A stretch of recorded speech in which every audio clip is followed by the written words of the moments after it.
காலையில் எந்திரிச்சா ஊன முடியல, ரொம்ப நேரம் உட்காந்து எந்திரிச்சா 2, 3 ஸ்டெப்பு ஊன்றதுக்கு கஷ்டமாக இருக்குது. அப்புறம் நடக்க நடக்க பரவாயில்லாமல் இருக்குது. இப்படிங்கிறது குதிங்கால் வலியாக இருக்குது. குதிங்கால் வலினா plantar fasciitis or calcaneal spur. Plantar ஃபேசைட்டிஸ்னால் குதிங்காலில் கால்கேனியம், நேவிகுலார், கியூபாய்ட், கியூனிஃபார்ம் அந்த மாதிரி எலும்புகள்லாம் சேர்ந்து தான் நம்ம குதிங்கால் நம்மளோட ஹீல் ஃபார்ம் ஆகுது. அங்கே இருக்கிற கால்கேனியம்க்கு கீழே பிளான்டார் ஃபேசியான்னு இருக்குது. அந்த பிளான்டார் ஃபேசியா நீர் கோர்த்து இன்ஃப்ளேம் ஆகிக்கிட்டால் பிளான்டார் ஃபேசைட்டிஸ் வந்துடுது. இதே கால்கேனியம்ங்கிற எலும்பில் எக்ஸ்ட்ரா எலும்பு க்ரோ ஆனால் அது வந்து கால்கேனியல் ஸ்பர். இதுக்கு எப்படி தீர்வு, எதனால் வருது, அதுக்குன்னு உண்டான எக்ஸசைஸு இன்றைக்கி இந்த வீடியோவில் சொல்லித்தரேங்க. கால்கேனியல் ஸ்பர் வந்து மேலேயே நீங்கள் குதிங்காலோட பின்னாடி அமுத்தி பார்த்தா, குதிங்கால்னால் கால்கேனியம் எலும்பு, அந்த பின்னாடி சைடு அமுத்தி பார்த்தீங்கன்னா வலிக்கும், கொஞ்சம் மேடாக இருக்கும். அது எக்ஸ்ரே எடுத்தாலும் ஒரு ரியல் எலும்பு கிடையாது, எலும்புக்கு மேலே ஸ்பர் கருப்பு கலரில் அது வளர்ந்துருக்கும். ஸோ பிளான்டார் ஃபேசியானா கீழே கால்கேனியம்க்கு கீழே ஹீலில் ஒரு குறிப்பிட்ட இடத்துல அமுத்துனா வலிக்கும். அந்த இடத்துல சுற்றிலும் இன்ஃப்ளமேஷன் நீர் கோர்த்துக்கிறது தான் அது. ஸோ பிளான்டார் ஃபேசைட்டிஸோ கால்கேனியல் ஸ்பர்ரோ இருந்துட்டால் நான் சொன்ன மாதிரியே காலையில் பெட்டை விட்டு எந்திரிச்சாலும் ஒரு 2-3 ஸ்டெப்பு ரொம்ப வலிக்கிற மாதிரி இருக்கும், நடக்க கஷ்டமாக இருக்கும். கொஞ்சம் நடக்க நடக்க ஓகே ஆகிடும். அது மாதிரி ரொம்ப நேரம் உட்காந்துட்டு எந்திரிச்சாலும் அப்புறம் நடக்க நடக்க வலி வரும். சிலருக்கு இன்னும் முத்துச்சுன்னா எந்நேரமுமே வலிக்கிற மாதிரி ஆகிடும், ரொம்ப க்ரானிக் ஆச்சுன்னா. ஸோ இந்த மாதிரி இருக்கிறவங்களுக்கு ஏன் இது வருது அப்படின்னா, இன்னொரு வலியிலையும் இதே மாதிரியே பெயின் ரெசம்பிளன்ஸ் ஆகும். அது ஓஏ ஆங்கிள்.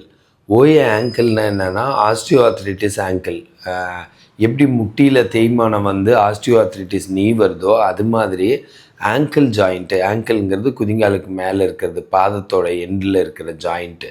அந்த ஜாயிண்ட்டில் நீர் கோர்த்துக்கிட்டு அந்த ஜாயிண்ட்டில் வலிக்கிறதுக்கு பேர் ஆஸ்டியோ ஆர்த்ரைட்டிஸ் ஆங்கிள். அதுவும் இந்த மாதிரி காலையில் எழுந்திரிச்சா ஊன முடியாமல் ரொம்ப நேரம் உட்காந்து எழுந்திரிச்சா ஊன முடியாத சிம்டம்ஸை காட்டும். இதெல்லாம் எதனால் வருதுன்னா நிறைய ரீசன்ஸ். வழக்கம் போல் இன்க்ளூடிங் ஸ்ட்ரெஸ்ஸு, டிப்ரெஷன், ஆங்ஸைட்டியும் ஒரு ரீசன்.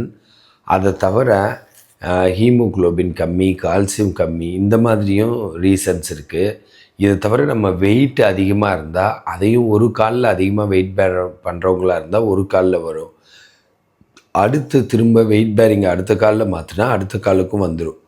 இது ஒரு ரீசனாக இருக்குது. இருக்கிறதுலையே மெயின் ரீசன் டைல்ஸ், கிரானைட், மார்பிள்ஸில் வெறுங்காலில் நடக்கிறது. டைல்ஸ், கிரானைட், மார்பிள்ஸில் நம்ம நடக்கிறப்போ நம்ம வெயிட் மாதிரி 3 மடங்கு ஷாக் உள்ளே இறங்கும். அதாவது நம்ம வெயிட் 70 கிலோனா ஒவ்வொரு ஸ்டெப் வைக்கிறப்பவும் அந்த ஹீலுக்கு, குதிங்காலுக்கு 210 கிலோ ஷாக் இறங்கும். அப்படின்னா இப்போது நம்ம ஸ்டெப் வைக்கிறப்ப டங் டங் டங் அப்படி வச்சுக்கோங்க. அப்படி இப்போ அந்த மியூசிக்கோடு வச்சா எப்படி இருக்கும், ரொம்ப ஒரு ஃபோர்ஸாக வச்ச மாதிரி தானே. நீங்கள் எப்படி வச்சாலும் அந்தளவுக்கு ஷாக் இறங்கும். சரி, இதை குறைக்க என்ன பண்ணலான்னா, வீட்டுக்குள்ளே ஒரு சாஃப்ட் செப்பலும் வீட்டுக்கு வெளியில் ஒரு சாஃப்ட் செப்பலும் போட்டுக்கலாம். வீட்டுக்குள்ளே போடுற சாஃப்ட் செப்பலும் வீட்டுக்கு வெளியில் போடுற சாஃப்ட் செப்பலும் எப்படி வாங்கலான்னா, நீங்கள் ஒரு கடைக்கு போகிறீங்க, இது மாதிரி சாஃப்ட் செப்பல் வாங்க. அங்கே போய் அதை வேர் பண்ணி பார்த்து அதில் நடக்கிறப்போ ரொம்பவுமே இப்படி சாஃப்டாக லைக் பீச் மணலில் நடக்கிற மாதிரி, இல்லை மெத்த மேலே நடக்கிற மாதிரி ஃபீலிங் இருக்கணும். தரையில் நடக்கிறப்போ ஒரு ஃபீலிங் இருக்குல்ல, அப்படி இருக்கக்கூடாது. மெத்த மேலே நடந்தால் ஃபீலிங் நடக்கிற மாதிரி ஃபீலிங் இருக்கணும். அந்த செப்பலை அந்த மாதிரி டிசைன் பண்ணி வாங்கலாம்.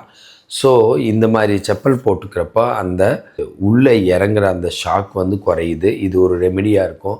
இதை தவிர குதிங்காலில் அந்த இடத்துல டயபெட்டிஸ் பேஷண்ட்ஸ் கூட இது மாதிரி வர வாய்ப்பு இருக்குது. சுகர் பேஷண்ட்ஸோட காம்ப்ளிகேஷனாகவும் கால்கேனியல் ஸ்பர், பிளான்டார் ஃபேசைட்டிஸ் இருக்குது.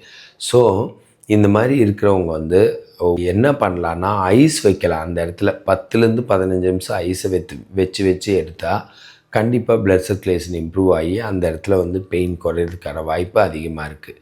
இதை தவிர என்னென்னு கேட்டிங்கன்னா, ரொம்ப தூரம் நடக்கிறது இதெல்லாம் கொஞ்ச நாளைக்கு கம்மி பண்ணிக்கலாம். அதை க்யூர் பண்ணிவிட்டு அப்புறம் நடக்கலாம். வாக்கிங் போகக்கூடாது. அது தவிர வெயிட் பேரிங் எக்ஸசைஸ் எதுவுமே பண்ணக்கூடாது. ட்ரெட்மில்லில் ஓடுறது அந்த மாதிரி. ஸோ இதை தவிர என்னென்னு கேட்டால், அந்த இடத்துல வலிக்கிறது வந்து அதுக்குன்னு உண்டான எக்ஸசைசஸ் இருக்குங்க. எக்ஸசைசஸ் என்னென்னு கேட்டால், ஸ்டாண்டிங் ஆன் டோஸ், அதாவது எந்திரிச்சு நின்றுட்டு முன்னாடி பெருவிரல் உட்பட எல்லா டோஸ்னால் கால் விரல் எல்லாத்துலேயும் அதில் நிற்கிறது. இதுதான் பாதம்னு வச்சுக்கோங்க. இப்படி நிற்கிறது. அந்த பின்னாடி இருக்கிற ஹீலை தூக்கிட்டு 1 2 3 4 5 6 7 8 9 10 அப்புறம் பொறுமையாக கொண்டு வந்து கீழே போடுறது. கீழே போட்டும் 10 கவுண்ட்ஸ். 1 2 3 4 5 6 7 8 9 10. திரும்ப மேலே தூக்கி 10 கவுண்ட்ஸு, கீழே போட்டு 10 கவுண்ட்ஸ், மேலே தூக்கி 10 கவுண்ட்ஸ், 1 2 3 4 5 6 7 8 9 10, கீழே போட்டு 10 கவுண்ட்ஸ். இப்படி ஜென்டலாக 7 தடவை பண்ணணும். இருக்க அது ஒரு செட்டு 7 தடவை பண்ணால் 3 செட் பண்ணலாம், 21 தடவை. இந்த மாதிரி பண்ணுறது அவங்களுக்கு ரொம்ப பிரயோஜனமாக இருக்கும். ஸோ வேறு இதில் கவனிக்க வேண்டிய விஷயம் என்னென்னா, காலை நைட்டு தலைவாணி மேலே தூக்கி வச்சு படுத்துக்கலாம், தண்ணி நிறைய குடிக்கலாம், லைஃப் ஸ்டைலில் மாடிஃபை பண்ணலாம். இதுவும் one of the life style disease. இந்த மாதிரி ஹெல்த் டிப்ஸ் வேணுன்னா என்னை ஃபாலோ பண்ணுங்கள். ஃபிசியோதெரப்பி கன்சல்டேஷன் வேணுன்னா எனக்கு கால் பண்ணுங்கள். ஃபிசியோதெரபிஸ்ட் நல்ல ஆப்பர்ச்சுனிட்டிஸ் வேணுன்னா எனக்கு கால் பண்ணுங்கள். This Prakash physiotherapy.